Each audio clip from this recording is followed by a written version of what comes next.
Hey yo, we back. It's the Slow Burn Report, and you here with Wave McKenzie.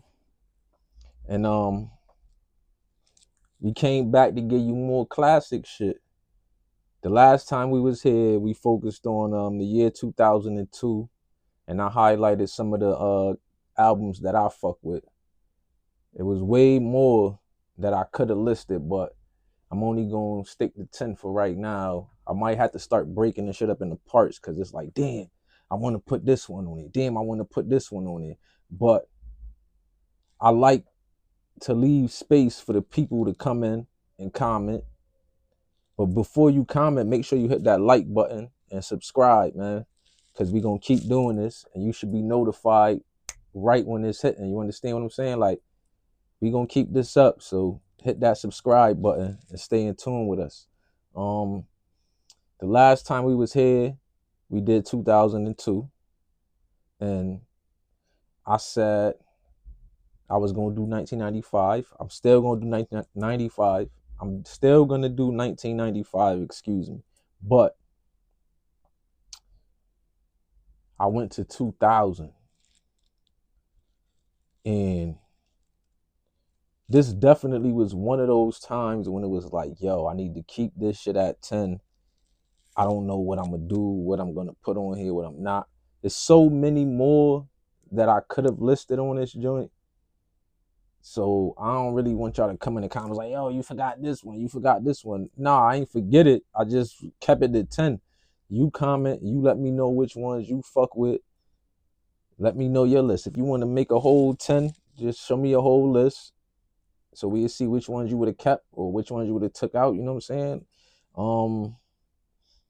But I'm not going to keep y'all waiting for too long on this joint because 2000 was fire. And I'm ready to get it going. So with no further ado, let's get into this.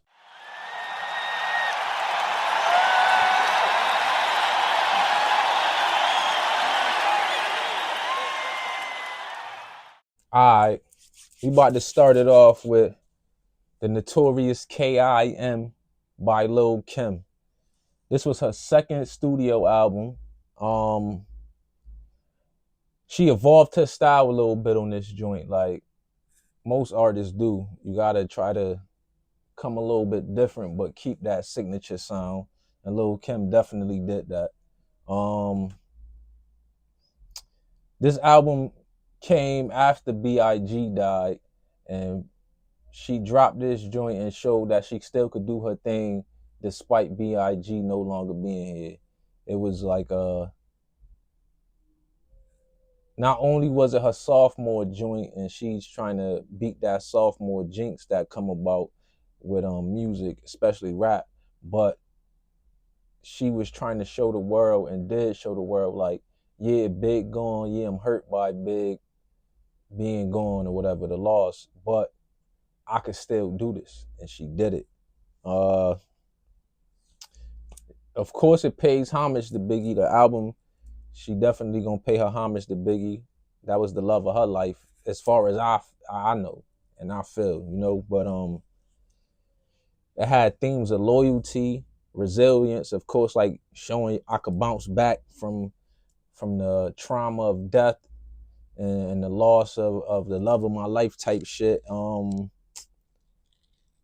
Those is major themes on this project. Like she really touched on those subjects, but it's more, of course, it's Lil Kim, so she gonna have the party records on there, have this shit for the ladies. This joint debuted at number 4 on the Billboard 200, and I believe it was number 1. It came out number 1 on the R&B and hip hop, but it was number 4 on the Billboard 200. Certified platinum, Lil Kim, platinum status. This joint was more polished and had a little bit more of a mainstream sound versus hardcore. Some people didn't really like that. It was mixed reviews as far as the production sound or whatever. She definitely still was provocative in this joint. It might not have been as much, like I said, it was more mainstream, but she definitely was provocative. Lil' Kim is one of them ones, like she gonna say some shit that's like, oh shit. Like you probably want to go see about that, but that's neither here nor there.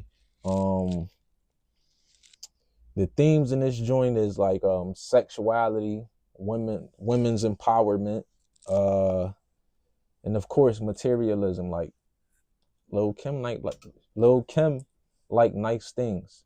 We all like nice things though. Like so, feel me? I could get into that materialism bag. I understand that shit. Um, she definitely does that shit well. She's one of them ones, man. One of my favorite joints from Lil' Kim is the joint with her and P. Diddy. No time for fake ones. Just sipping some Cristal with these real ones. Like that's like a style out track. That's like, you know. But yeah. Notable singles on Notorious K.I.M. include No Matter What They Say and How Many. These joints was getting played, well, at least in my circumference, this shit was getting played nonstop. Like, Lil' Kim is one of those artists, and not just a female artist, but she's one of those rap artists that is a staple in hip hop, and she definitely got her plays. Like, she's a talent though. I fuck with Lil' Kim. Like I said, people criticized it for being less raw than her original, which is hardcore. If you ain't hear hardcore, you need to go listen to that. If you ain't see that hardcore artwork, you're probably missing out. Like I said, that was a young boy's favorite. The production quality in Kim's lyricism was praised.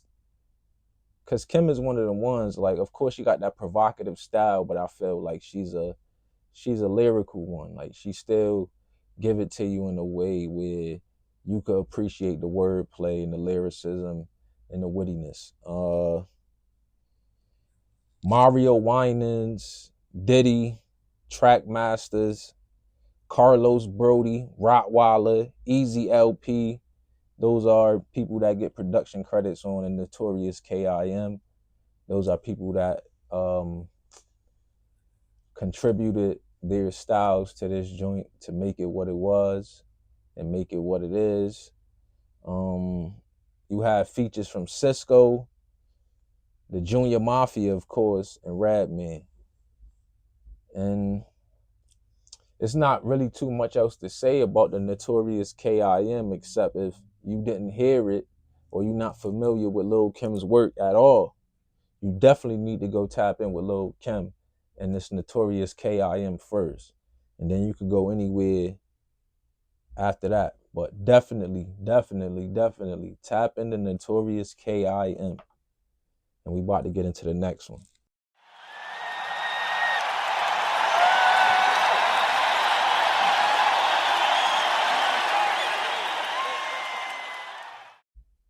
And next up, we got Nature for All Seasons. This Nature debut album. This right here is definitely one of them joints because it's a QB artist, and it was a bar set for QB lyricists. Like they had a different type of lyrical ability, or at least we expected a different type of lyrical ability from people that said they was from QB. Nature had already made a name for himself as far as having appearances on the Firm and just mixtape shit. Like at that time, mixtapes was heavy. Like so we already was privy to the artist that was new and having debut albums and shit because we was tapped into the mixtapes. And Nature was definitely heavy on the mixtapes at that time. On this joint, the lyrical themes definitely focus on street life, struggle, and survival. This joint reflect that gritty realism and storytelling of the Queensbridge lyricists. Like I said, it's a bar set when you from Queensbridge. you gotta come with that street rap, that real life rap though, street life, that real shit, not just bragging or flamboyant and shit. It's a certain bar set for Queensbridge artists. This album didn't have commercial success or nothing like that, but it definitely was praised because, like I said, that bar is set. So when it came out, people respected Nature's lyrical ability or whatever, and the storytelling and just the creativeness of it all. Like that used to be a thing. Like when somebody came with something creative or the lyrical ability was up there, what we would call rapidy rap now, like that meant something. Now, not so much, but we ain't talking about that. We talking about 2000 right now. It's definitely often overlooked. Like this joint didn't sell that many records. Not a lot of people talk about it, but it's a gem. Like if you know about it, you know. You tapped in, you tapped in. But if not, then you ain't gonna really know too much. It ain't nothing wrong with that. But if you here right now and you listening to my voice, you need to go tap into this joint. We gonna give production credits to track masters, LES, Easy LP, and Mahogany. Nas featured on this joint on the track Ultimate High. Nas is a legendary artist. Anything Nas touch is gold to me. I'm not gonna say it's gold, and that's just stamp. That's to me. He definitely helped Nature become a household name in those mid 90s to early 2000 days. Like the Firm, people knew about the Firm. That was one of the first super groups, if not the first super group. You definitely need to tap into this joint. Please go tap in, listen to Nature for All Seasons, come back, hit the comments, let me know what you think about it. If you're not subscribed already, please subscribe, because we're going to keep doing this. We're going to keep hitting you with more classics and more fire. We're going to keep putting you on the shit that you need to know about. We're going to keep talking about shit that you need to know, that you already know about, maybe. And it's just going to be good conversation. I'm going to bring in artists that I know. I'm going to bring in people that I know as far as producers. I'm going to bring in fans, listeners like myself, who going to give y'all their opinions, their feedback. We're going to keep this shit rolling. I'm going to figure out a way. We're going to have people calling in. We're going to get the hotline right here. Have the red phone or the bat phone, whatever. Y'all going to call in and let me know what y'all think too.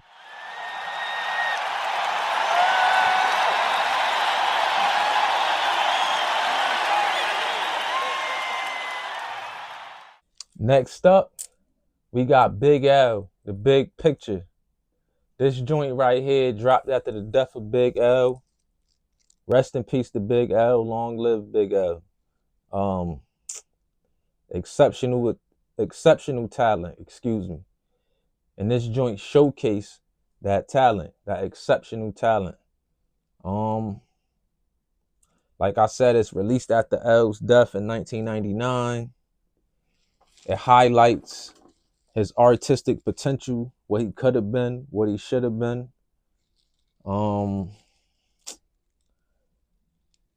It wasn't an album that he put together and was ready to release. I don't think. I think it was more so like tracks he had, and then his people just put it together and put it out, and they tried to put it out in the best way possible. And they, I'm trying to, like tried to restore, or not restore, but keep his creative legacy alive. Like they didn't try to go and just put some shit out to make the bread off of it. You understand? This joint peaked at number 13 on the Billboard 200. It's certified gold.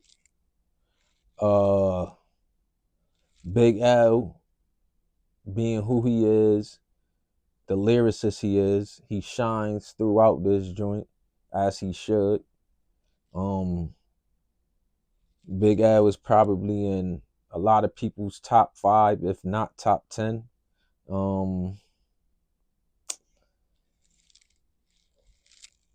He could have been a battle rapper to me. Like, he would have fit well in that battle rap world. And this album showcased like those certain punchlines that he can dish out, and those witty lines he got that a punchline rapper would use today. Definitely was braggadocious, but also introspective. He had them introspective rhymes, and he said shit to make you really think, sit back and reflect. Notable tracks on this joint is The Heist Revisited, Flamboyant, and Ebonics. All 3 of them joints is my favorite. If you ain't hear Ebonics and you not up on slang from the 90s or now, and you trying to get in tune with hip hop, Ebonics is one of them tracks you definitely need to hear.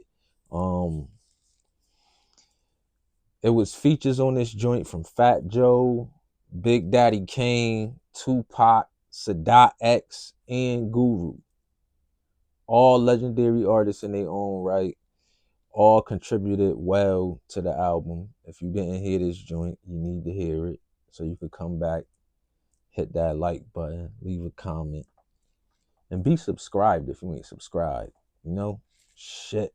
Production credits go to DJ Premier, Ron Browse, Buck Wild, Pete Rock, and Lil Finesse. Yo, all legendary producers. If you ain't hear Big L, The Big Picture, rest in peace to Big L first off. If you ain't hear it though, go listen to that on whatever streaming device you got. Pick up your phone, stop playing, tap in. So you could come back and let me know what you think about it. I'm pretty sure you won't be disappointed. If you a hip hop fan like I'm a hip hop fan, then you gonna love it. If you already heard it and you love it, share this video so somebody else could see it and let them know, yo, I told you, Big L, The Big Picture. Tap the fuck into that. And we about to get into the next joint.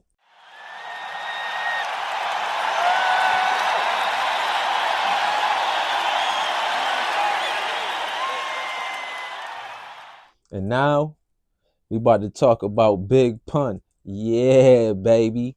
This right here is Big Pun's second and final studio album.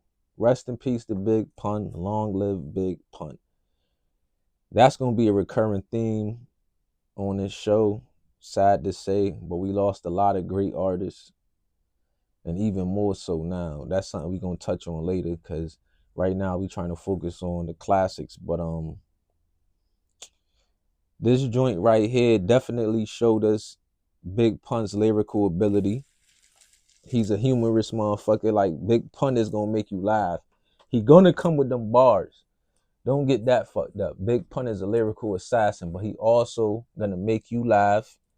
And he had a personality, his charisma. That shit would have took him far. Like, I imagine Big Pun in a day right now where we got social media and shit like that, like him going live or him having a show. I could see that shit now. Like, he would have had one of them shits, like probably like a Dave Chappelle type show type thing. Like, I'm not saying it would have been on that height, but like a comedy hour type thing. You understand? This joint came out number 3 on the Billboard 200, and it's certified gold.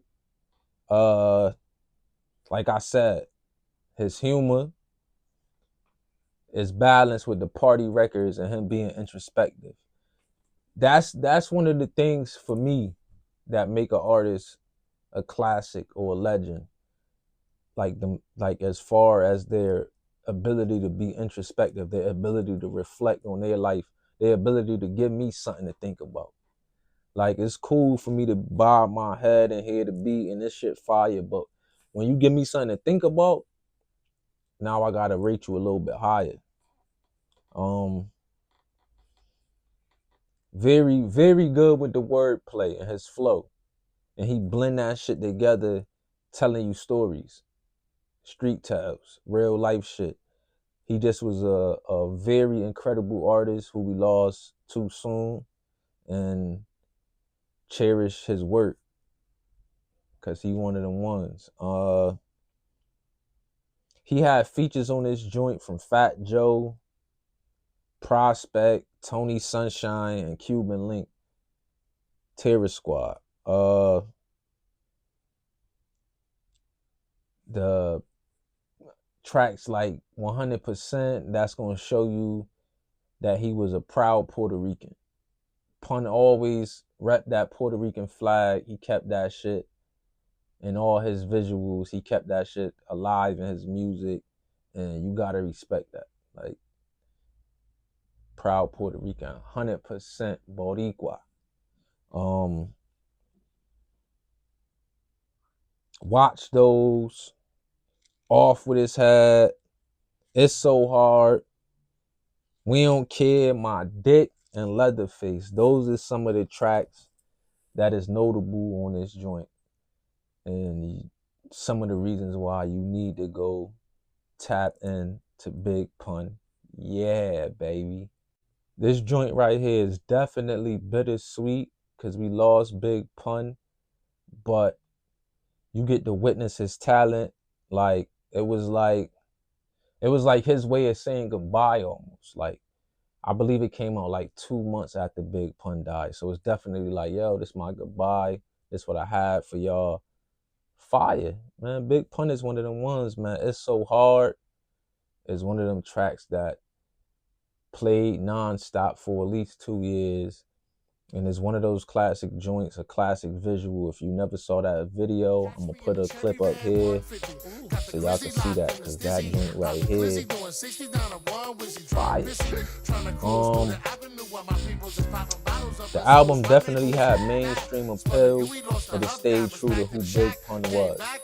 Even in his death, it stayed true, and it didn't feel like somebody else put the album together. It felt like a Big Pun album. Big Pun is a legend. His name will be remembered forever in hip hop history. If you don't know Big Pun's work and you here today, please go tap into Big Pun, yeah, baby.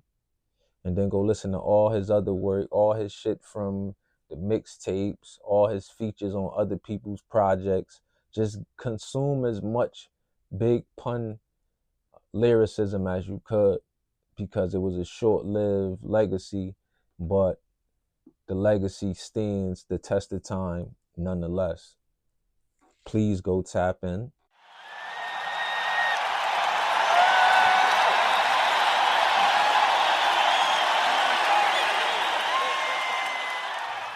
Yo, we got one of my favorite artists, Beanie Sigel, with The Truth. This is debut album. Yo, this shit was fire.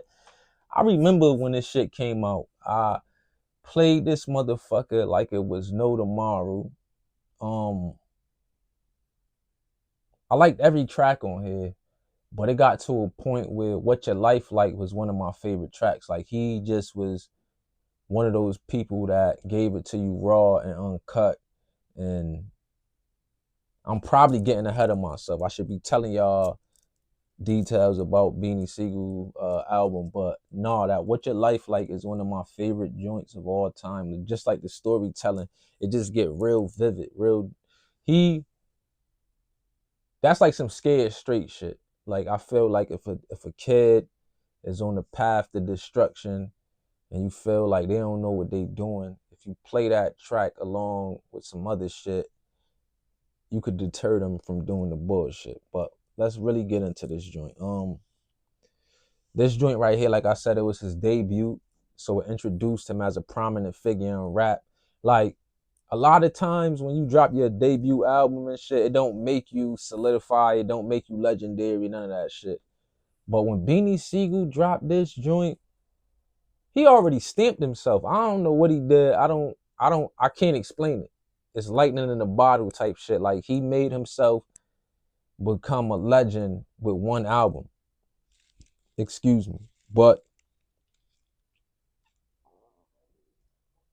it was just undeniable. Like, if you ain't never heard Beanie Sigel before, or you never heard rap before, it was undeniable to say that this man isn't a talent. Like, he paint that picture. You could see this shit when you hearing it.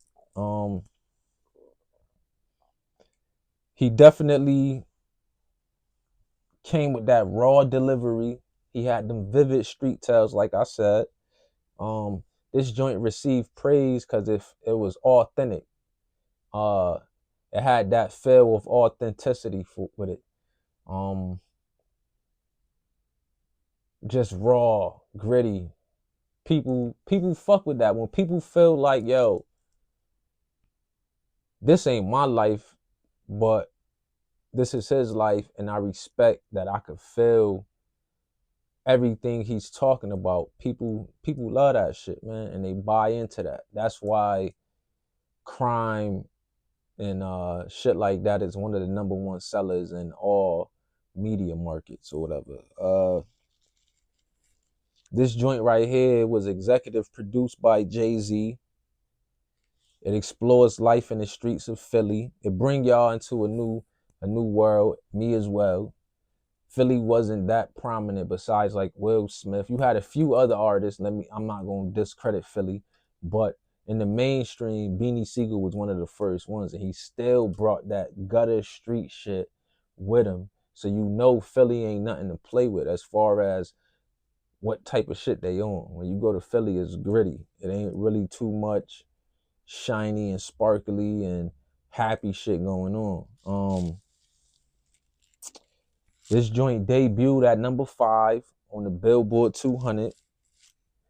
Notable tracks are The Truth, What Your Life Like, Mac Man, Who Want What, Raw and Uncut, Die, Ride for My, and What Your Life Like. I think I said What Your Life Like. And What a Thug About, actually. My bad, y'all. That's what it is. What a Thug About. Not What Your Life Like. What Your Life Like is one of my favorite joints. Look at that. I tried to squeeze that shit in there again. But definitely tap into this joint, man. Production credits go to Kanye West, Buck Wild, Just Blaze, and Roc-A-Fella. They are some of the producers that made this joint what it was. Again, if you did not hear Beanie Sigel The Truth, and you got a streaming device, and you got some time on your hands, and you like good music, and you love hip-hop, please, please, please, go tap the fuck in to Beanie Sigel The Truth. Fire.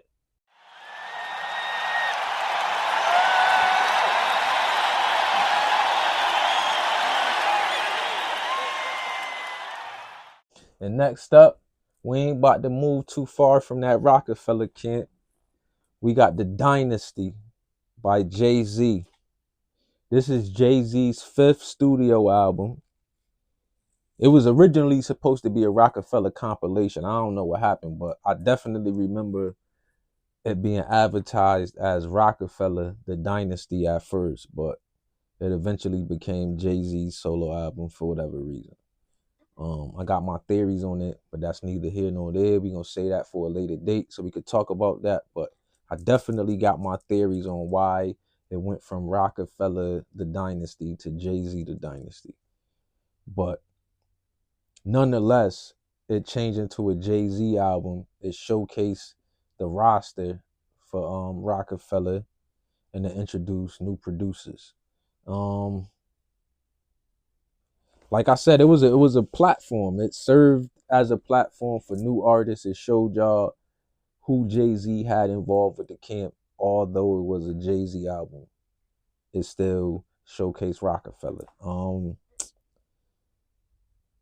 The themes on this joint is loyalty, unity, and the strength of Roc-A-Fella as a label. Like they was coming out to the forefront to show the world that they were a force to be reckoned with, and they definitely did that. And the legacy lives on today. People love Roc-A-Fella. People miss Roc-A-Fella as a label. It was just a different time then, man, when they was doing their thing. This joint right here is one of the first major contributions for Just Blaze and Kanye West as producers, and they definitely had some fire on this joint. This was part of that lean into soulful type samples, like something where the blueprint went. You feel me? This was like the beginning of that shit. This is what introduced the world to more soulful shit as far as what Roc-A-Fella was doing and Jay-Z was doing. Hustling, loyalty, betrayal, personal reflection. These are themes that Jay-Z is known for, and these are themes that he stuck to in this album. The album came out at #1 on the Billboard 200. It sold over 500,000. That's gold in the first week. Crazy. People don't even do that today. But in the first week, crazy. Notable tracks include the intro. Jay-Z show his lyrical ability as always on the intro. Change the Game. Give It to Me. This Can't Be Life. One of my favorite tracks right there. This Can't Be Life is one of my favorite joints. And Stick to the Script. Yo, they got more though, but those are some of the joints that stand out for me on this joint. I definitely want y'all to go listen to it. Or if you already heard it, let me know what stood out to you, so we could talk about it, because that's what we here to do. We here to talk about classic hip hop, man. If you love it like I love it, let's talk about this shit. Production credits go to Bink, Rick Rock, the Neptunes, Kanye, and Just Blaze. This joint right here is definitely a project that showcased all of the talent on Roc-A-Fella. So it made him like a powerhouse. You understand what I'm saying? Like how when Rough Riders came out with their compilations and shit, it's not just for Jay-Z. It's a Jay-Z album, but he brought all his artists to the forefront. And from the Dynasty and after, motherfuckers was tapped into Roc-A-Fella as a whole, not just Jay-Z.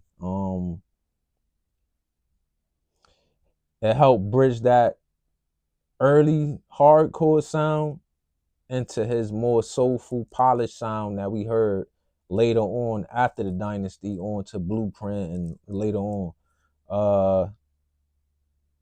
It definitely was an introduction to talented rappers like Beanie Sigel, and we got new producers. Yo, I want to talk about that Roc-A-Fella freestyle on Hot 97 with Funkmaster Flex, and I'm definitely gonna give a whole episode to that, because that shit is a classic. That was another introduction. I think that was before the Dynasty. But yo, we gonna talk about that.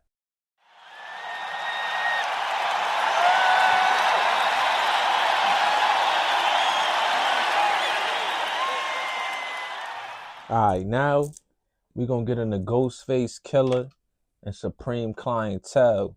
This joint right here is Ghostface's second studio album. One of the greatest rap albums of all time. Ghostface is one of them ones. One of the greatest storytellers in my opinion, and a lot of people's opinion.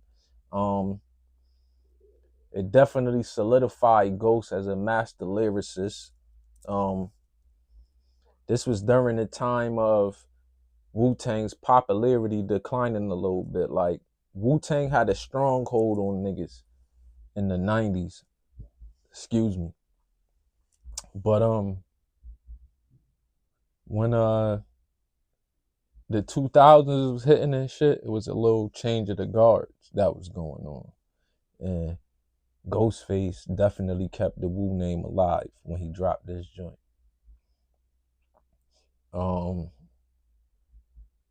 Ghostface always had those cryptic but vivid rhymes. Like, you really gotta sit there and decrypt what he talking about type shit. It's not always gonna be just ABC 1, 2, 3 to you. You gotta sit there and dissect the lyrics and try to figure out what he talking about. Cause some of the slang is just some shit he probably made up in the studio right at that moment. But if you privy to his slang and his talk, then you might be able to break that shit down and figure out what he's saying.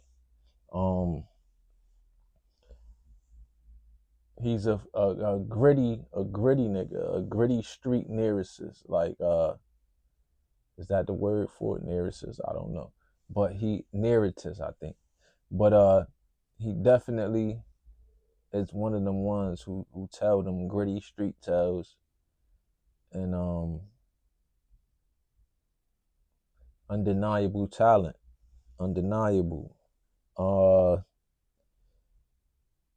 Like I said, the slang is there. He gonna put you up on game. If you wanna learn how to put your own slang together and shit like that, listen to a Ghostface album. He got that there. And the imagery is there where when he talking, you can see what he talking about. He got that vivid storytelling ability. Producers include RZA, Mathematics, and Juju of the Beatnuts. Yo, they all came with their best, and Ghostface also came with his best. Ghostface is one of the ones, like, to me personally, he's up there. When I do my list, I know Ghostface is gonna be in the top 20 for me. I don't know about nobody else, but he's definitely in my top 20.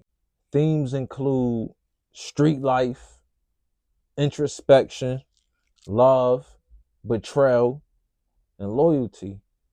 These are some of the prevalent themes in rap, of course, and in life in general. Like, people gonna talk about the times they've been betrayed. They're gonna talk about the people that's loyal to them, of course. This is life.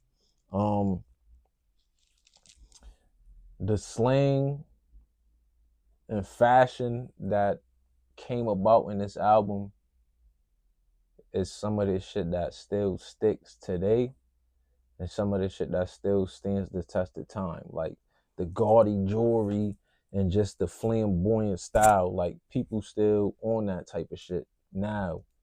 And it innovated to new shit where we got new artists doing their own thing. New artists that we gonna touch on because some of them is definitely classic artists. So we ain't gotta speak on them right now, but definitely tap into this joint. Notable tracks on this joint is Nutmeg, One, Apollo Kids, Shay, Let Ghost, Malcolm, Buck 50, and Child's Play. This right here definitely helped bring Ghostface into another lane as far as his artistry. Like, it boosted what he already did, but he showed y'all he could do some more shit. Like, he just touched on more topics and all that, but it boosted what he did. You understand what I'm saying? So, like, he just, like, nigga, yeah, this is what I do, but watch this. I'm gonna go up another notch higher on y'all. I do this. I was dunking from the paint. Now I'm coming from the foul line type shit. The critics love it, and it's a fan favorite. Like, if you ain't hear this joint, I'm recommending it to you as a favor from me because I'm a fan of Ghostface. So if you did not hear this joint and you like good rap, you like good music, you like good art, go tap into Ghostface Killer Supreme Clientele, please. Leave a comment. If you not subscribed, I don't know why you not. Like, I'm gonna keep saying it. I'm trying to get to 100,000. After 100,000, we gonna set the goal higher. But right now, it's 100,000, no lower. Get us to 100,000 subscribers by hitting that subscribe button and sharing this joint to your friends. If you recommend us, We would love that. Slow burn report. Keep tapping in.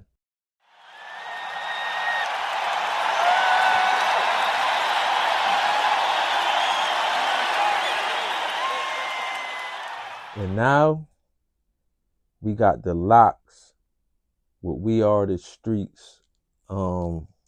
This their second studio album. This joint right here came after they left Bad Boy. It's their No More Shiny Suits declaration right here. Grittier. Definitely a grittier sound than before. This shit is considered a street rap classic. Like I said, it's they shift from Bad Boy. They now on Rough Riders. Rough Riders is definitely way more street, way more gritty. We gonna talk about Rough Riders in a own separate episode, because Rough Riders had a era. Rough Riders brought something to the culture that wasn't there before, and is still prevalent to this day. So we definitely gonna tap into Rough Riders. But this joint right here came out right after the Locks made their departure from Bad Boy. So take that into note when you're listening to this joint. It focuses on street tales, loyalty, betrayal, and survival. These are some of the themes that's prevalent in this joint. This is what the Locks are known for, so it's not a shock or a surprise because they left Bad Boy. If you go listen to their mixtape work, or just even their work on their debut album before this joint, they already was on this type of shit. So it's not like, oh, they doing some new shit. Nah, it just was, we really could do this. We really could focus on our street shit, and they did it. And people love the Locks till this day. They are legends. The chemistry of this group is undeniable even to this day. Like, they showcase this shit. They still out here touring. The Dipset versus the Locks versus is probably one of the most viewed and the most remembered. And Jadakiss woke the world up again. Like, it wasn't really hey, look at me, I'm here type shit. It was more so like, did y'all forget? I do this. And he stood there in the middle of the stage and he took what was his. Like, he's top 5 dead or alive, Jadakiss. The Locks is one of the best groups. They definitely in my top 5 for rap groups. And we're going to get into that too. So y'all can start commenting y'all favorite rap groups or whatever, so we can get the conversation going. Maybe y'all want me to do that next and give a break on the rap albums, whatever. Let me know what's going on, man. Tap in, man. I need some feedback.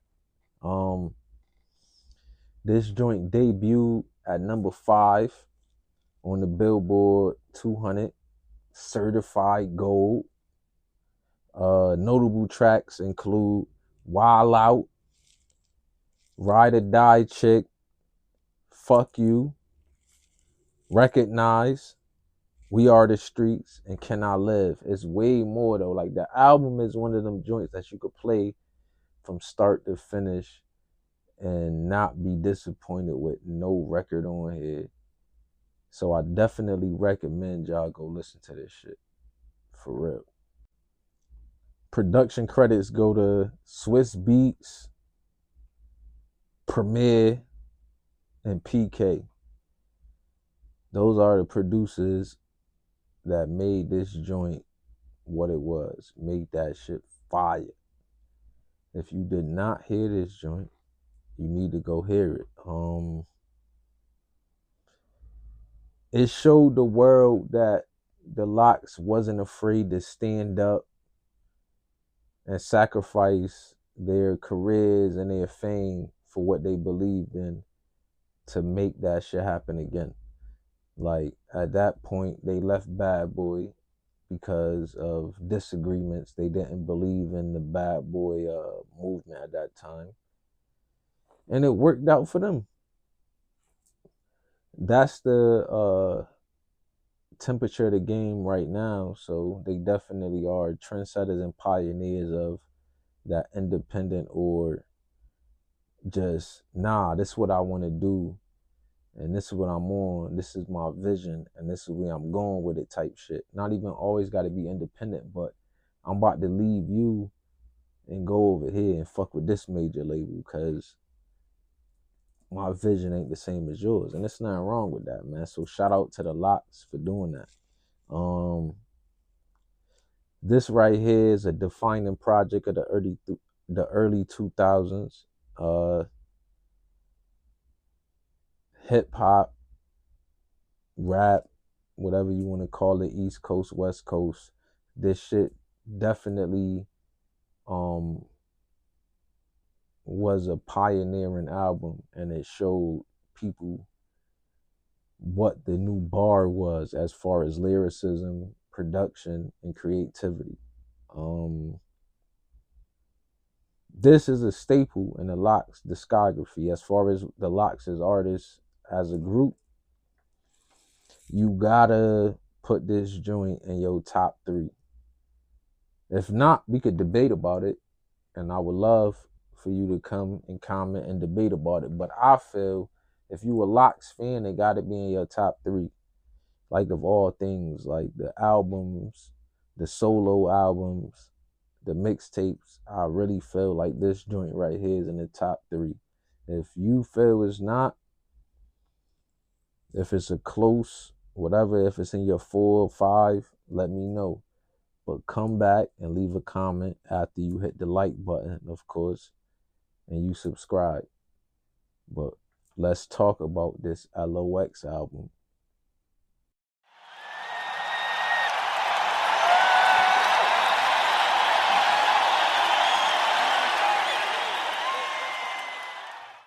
Yo, this joint right here we about to talk about is one of my favorite rap albums of all time. Like, I could listen to this joint for multiple different reasons. Cause son, it's 90 out. Come get me.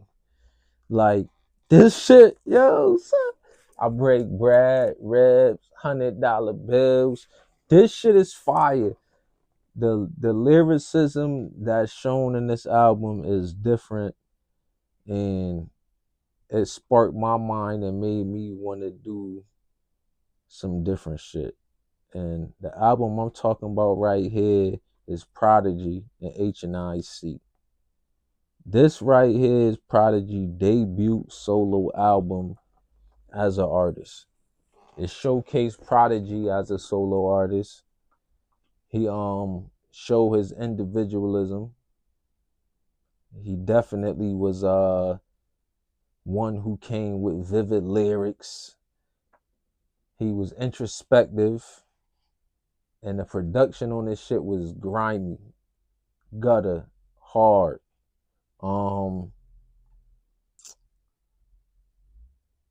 Prodigy got more personal on this shit, I feel, than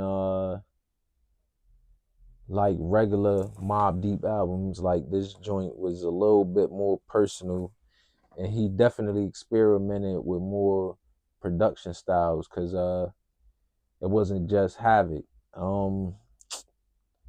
Survival, betrayal, street loyalty, spirituality, and vulnerability. Those are some of the themes that's on this joint. Like, Prodigy was really, he was one of them ones that was trying to open people's mind, man. He talked that shit in a different way, where it's like, yo, you was gonna think when you played that shit, like, yeah, you might just want to be on some street shit or whatever, but he talked that street shit in a way where it opened the mind up, man. Most of the album, classic Mobb Deep sound, Havoc. Why not? Havoc is one of them great producers. He's a great rapper too. He's one of my favorite rapper producers, and that's a topic I'm gonna get into real soon. My top 10 list of rapper producers, because there's a lot out there. There's probably some producers who rap that you don't know about, and there's some probably some rappers who produce that you don't know about. But we gonna get into that shit because you probably could tell me some that I don't know about. And I love that type of shit, man. This music shit, this hip hop shit is fucking wonderful, man. Havoc is a cornerstone, bro. Like I said, it's mostly produced by Havoc, who's a great producer, a great artist, and there's really not too much more you need to say about Havoc. Excuse me. And Mobb Deep, man, they're a legendary group. Features on this joint include Nas, Havoc, BG, Nori, and Cormega. All legendary artists, all artists that came out with classic joints themselves that we talk about on the Slow Burn Report, which you should be subscribed to. They just made the album that much more better. It wasn't like, come on, let me get you for a feature so I could carry the weight. Nah, or you could carry the weight rather. I'm gonna call you and pay you money to get on my track so you can make my shit pop more. Nah, the styles blended and the styles complemented each other, and they made Prodigy's album that much more better. This joint peaked at number 18 on the Billboard 200, certified gold. It's one of them ones. Definitely need to hear it if you ain't hear it. Notable tracks are Keep It Thorough, YBE, 3, Veterans Memorial, Trials of Love, one of my favorites, Diamond, and Never Feel My Pain, another one of my favorites, man. Production go to Havoc, Easy LP, Hangman 3, and The Alchemist. The Alchemist is another one of my favorite rapper producers, and we're going to get into that topic and that subject at a later time, but definitely up there on my list of producers who rap and rappers who produce fire. This joint definitely solidified Prodigy as a solo artist, and Prodigy is influential all together. Like his style, his lyricism, his beat selection. People are influenced by Prodigy, man. It's undeniable. He's a very authentic artist, and you can hear it in his lyrics.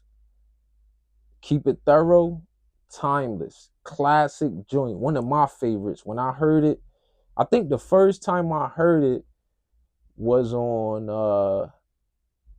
that Backstage soundtrack, but we're gonna get into that too. That Backstage soundtrack is something I need to talk about. Something I need to talk about. But I think the first time I heard Keep It Thorough was on there. If not, it was on DJ Clue mixtape. And that shit is fire. It's a classic. The visuals classic. And fuck it. Since this the last joint when we going out, I'm gonna put a clip right here of that Prodigy Keep It Thorough, because this is one of my favorite videos and one of my favorite Prodigy songs, and this is a homage to Prodigy. Rest in peace, Prodigy. Long live Prodigy. We love you. A cornerstone album of the early 2000s right here. This shit continues to influence artists, like I said, and producers, because the lyricism was up there and the production was up there. So if you did not hear Prodigy H.N.I.C, go tap in, come back, because you a subscriber now, and you fuck with the Slow Burn Report, because we put it the fuck down. Let us know what you think about Prodigy H.N.I.C, and we gonna get back to you. Cause that's what we do. We ain't too bougie to talk to you. We gonna let you know what we think after you let us know what you think. So let's tap in, let's communicate, let's correspond. I love you. I hope y'all love us. Hit that subscribe button, comment, like, and we out.